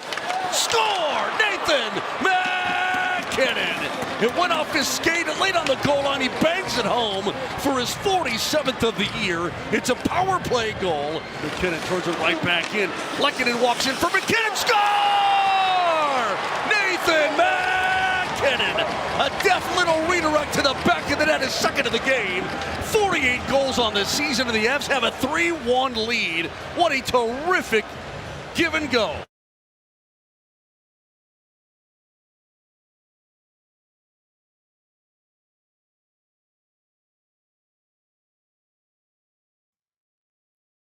All right, Moj. And don't ever forget it. Okay, Yes, Vic. got it. Moj, yeah. that third goal, the one that Nate sort of plucked out of midair, it looked like it was in Hellebuck's glove. You had your headphones on. Do you know what he said to me?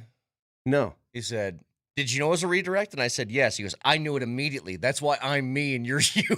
I had no idea. You know, it's funny that you say that because I wondered the same thing when I saw it. I go, how did you know it was a redirect? I've called a billion games in my life. Watching a billion hockey games, But you you're just way know. up there. How could Yeah, you I see know. it? You How just could you know. see- You just know. Do you watch the monitor or the ice? The ice. So how are your eyes strong enough to see that from way up there? You just know, Vic. I don't know how Shut to up with the just know. How did you think see I it? am? That's why he's I him am. and you're you. How did you see the redirection of the puck? Because I saw the puck in midair, and then I saw it go. I saw his blade go in underneath the glove and redirect it in. It was Now, unbelievable. Here's the bigger question. Did you know immediately whether he hit Hellebuck or No, not? I didn't. But I did not. Because that was close. Well, after we saw the replay, I'm like, this has to be a goal. What's the Has to What's be. the ruling there? So let's say he makes minor contact with the glove before the puck arrives. No goal, right? No goal. Right. Well, I mean, theoretically, yeah, but was the glove outside of crease? the edge of the? What percentage of the glove is outside the edge of the crease and blah? I don't know what I tell Riker last night. I used to be good at this, and today it's so nuanced. Mhm. It's like pass interference, Vic. It's like a catch in football. That is correct. Yeah. It's so nuanced that I don't know what I don't know. Riker had. I told him last night he had a really good run for a while. Like he was always Getting running the these money. right. And then the tide turned, and Riker was wrong. So I gave up. I'm like, I don't know what I don't know. And then Riker started to get good again, and he was right on it last night. Then when I saw it, I'm like, that has to be a good goal. Has to be. So I wanted to ask you something else. At the end of the game, it is 3-2. It is Winnipeg trying to scramble. First of all, scramble just to get Hellebuck off the ice. They couldn't do it. You know why? Because the Avs, every time the Jets put the puck in the Avs zone, the Avs gained possession. Yeah. Hellebuck couldn't run to the bench because the Avs. How many times did he take Cale like 5 skates Right. over and then have to creep back in the You net? got Cale McCarr, head up ice. Can he fire it 160 feet to the middle of the net? Of course he can. I don't know how these guys do that, by the way. They're 160 feet away against the boards. Ross Colton did it wherever we were. Pittsburgh, Yeah. Ross Colton. He's 160 feet away from the net. He's on the boards, turns, bang, strike. I'm like, Jesus God, these guys. So, but here's what I wanted to get to, is at the end of that game, they're trying to get the extra attacker on. They're trying to pull Hellebuck. And they're down 1. Like, look, man, it just takes one crazy bounce, and this game's going to OT, and who knows who wins, right? And I don't know who it was for Winnipeg. They seemed more keen on trying to fight Logan O'Connor with 50 seconds left than they were trying to get guys off the ice. Love it. The hell are you thinking? Love it. What a satisfying win to go to a place where you haven't had much success against a goalie that has pretty much owned you in Winnipeg, to find a way to win that game, then turn around, look at the scoreboard, and see that Patrick Roy helped you out by beating the Stars. And now you've got a 9-point lead in what 1 week ago was a razor-thin edge. Oh, Yeah. by the way, Mo. The Dallas Stars fans, by the way, real quick, Yeah. Vic, the Dallas Stars fans, Losing it. well, they were so obnoxious when they got to within 3. And now. Crickets. On the stupid Avs feed. Yeah, they Those went are the from worst commentators in the league. they went from unbeatable, like whatever they put on the ice worked, to what is wrong with you? Yeah, they lost their mojo, bro. I understand that the Olympic break was in between this, but they went almost 2 months losing just one game in a shootout. They went 15-0-1, and now they now they've lost their mojo. So, by the way, God, did I miss this? The PK has been good all year. Super good. They're second in the league this year. They were number one for a long time. They're barely in second to Chicago, I think is first now. But you know what I missed on that PK? Was my boy LOC. Always having some sort of break. Dude, Every I know, time he's I on a know. PK, he has a scoring chance. There was an opportunity, too, where he jumped out in a 2-on-1, and Taves had the puck, and Taves didn't see him, and he just sent it all the way down, which is fine. I mean, Taves made the exact right play. But, my God, your boy LOC, you know what he is, Vic? He's fast. I know You that. ain't nothing but a hound dog, jumping on the pucks. You Every ain't time nothing he's but on a hound PK, dog. he creates a scoring chance somehow. Dude, when you don't know what you got till it's gone, right? Or when it comes back, you're like, oh yeah, I remember that stuff. Yeah, I remember that. Hey, the Winnipeg Jets too. They're a team. They've got enough very good players. They lost Nikolai Ehlers, a couple of other things, but they've got enough that they get a second line center and maybe another one. I mean, they do a couple tweaks. In the offseason, they're going to be right back in the top. Well, they had, 115 points or something last year? 116. 116. Yeah, they do a couple of tweaks. They're going to be right back there because Scheifele's a super talent. Kyle Connor's a super talent. Morrissey's a super talent. You could argue they have the best goalie on the planet who just won a gold medal. It was brilliant in the very highest level of hockey you can possibly hope to find. But you last night, you went in there, you were down 1-0, and then they were trying to smother you. And Vic, you got down, you got dirty. You got raunchy right at the top of the career. Jack Drury was raunchy. Yes, he was. I mean, raunch. You tie it up, and you played you can play any type of game the opposition wants to throw your way, and you win at it. It was great. Don't forget the other guy on their team. Pionk! When I was saying Pionk last night, what were you saying? Every time I hear it, that's all I got in my head. Vic, what were you saying in your head? You don't say it with enough. You don't do it properly. Well, I'm not going to go. Puck in the corner, Pionk. Well, I mean, if you're going to do it, do it. Pionk. You don't do it the way we do it. Pionk.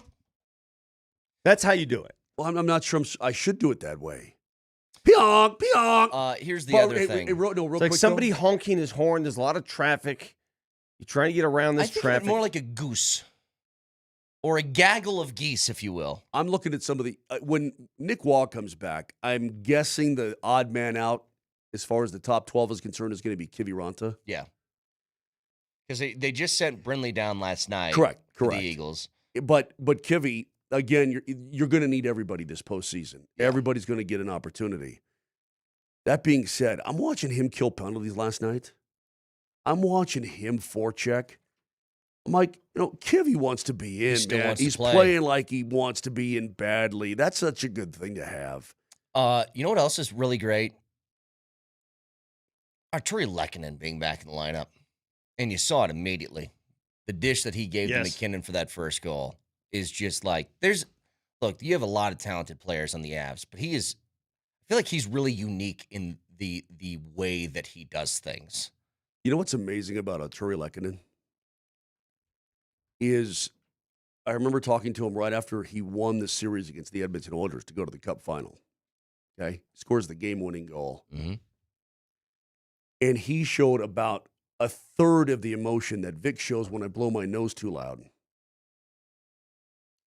Nate showed some emotion last night. He did. Wait. So you're telling me he did a, Kobe job's not finished thing? He's just such... Arturi Lehkonen is the most... I would just love to see the heart monitor on this mob. Yeah. I mean, he is a chill Finn. Chill. Nate, after that goal, showed more emotion than I've seen out of him all year. What's going on? He was excited the previous game, too, against Pittsburgh. Yeah. I mean, he just, he did a fist pump on that breakaway. But, Vic, you realize, when your snowblower won't start, the kind of animation you show. Oh, yeah. Lehkonen's like a tenth of that after a game-winning goal to win a series to go to the Cup final. What about the emotion shown when you bury a birdie to beat one of us at a hole when the other guy's like I don't know. How would we ever know what that's like? From Moser's perspective? Yeah, how would we ever know? Wait. It's this sound right here, Vic. It's zzz. Brett. Do you remember when he came to my course without shoes? Yeah. And on the very first hole, he birdied on me. He won the first hole. And then he said to me, hey, why don't we double our bet? Yeah. Do you remember that? Yep. Then what happened? You went on to get wrecked. You got wrecked. Mm-hmm. Not only in team play with me and Vic, but also individually. I should have known because he ran in a 30-footer. Mm-hmm. And I'm like, no. Why would you double the bet? And then after you ran in the most ridiculous 68-foot putt, top to bottom in the history of golf. Like, who was that idiot at the British Open? Moshe, you don't double the bet after the first hole. That's rule number 1. You've got 17 more to play. Hang on a second. There was 2 things that I did that broke Moser's brain. That it was like I knew he was done. It was that putt, but it was also I was in a greenside bunker and I scolded the ball out of the bunker. And it wrapped up in the actual flag of the flagstick and dropped a foot away from the pin. This is when I knew. It's like it caught it Brett, and it just was like, bloop. Brett, this is when I knew Moser was done. When we're at about the 7th hole, and I think I just won 6 in a row. And he goes, instead of doing stroke play, can we do match play?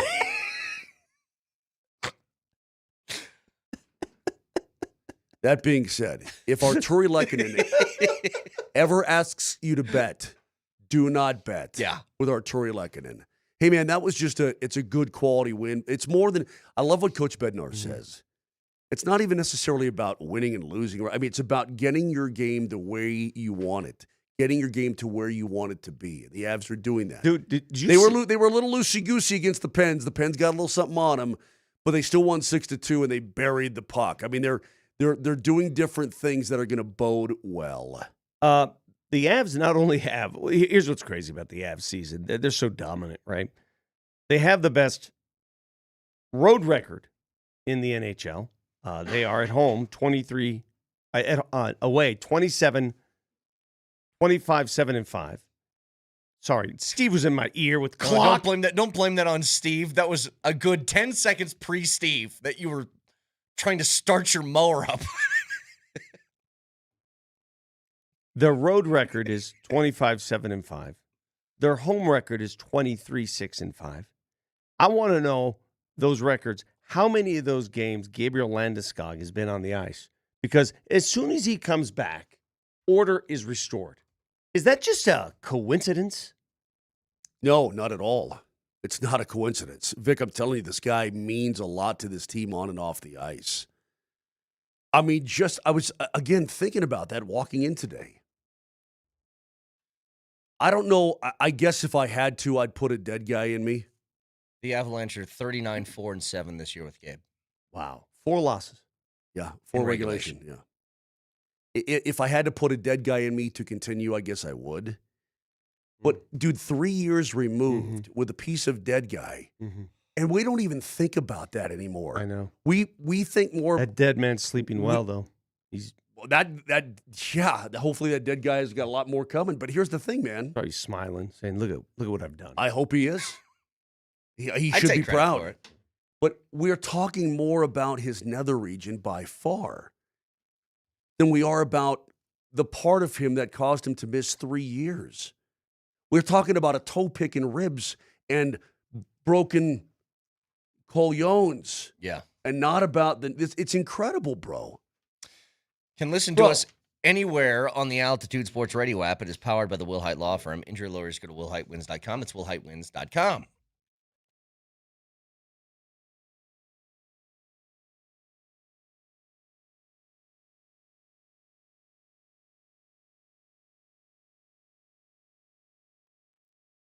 Imagine waking up slopeside in your own Breckenridge ski chalet. Anastasia! That's it, Vic. Anastasia is the one. Private, refined, truly exclusive. She can help you out with that. It's luxury mountain living, but she can do anything in the mountains. She's really amazing. She's been sought out by people on the Front Range and beyond for quite some time about mountain properties, and now you know who to go to when you're thinking about that. Great mountain home. You want to move up to the mountains. Second home, investment property, whatever it may be. She's the one. She's a broker associate with Breckenridge Associates in Breckenridge, and here's her telephone number. She will answer if you call her. She's up and at 'em, adamant. 970-968-7646. You heard that again, 970-968-7646. You need that kind of professionalism. You need that kind of knowledge, that experience, and she's got all of that. If you're looking for mountain properties, there's no place else to look. You remember that name. It's Anastasia Bell.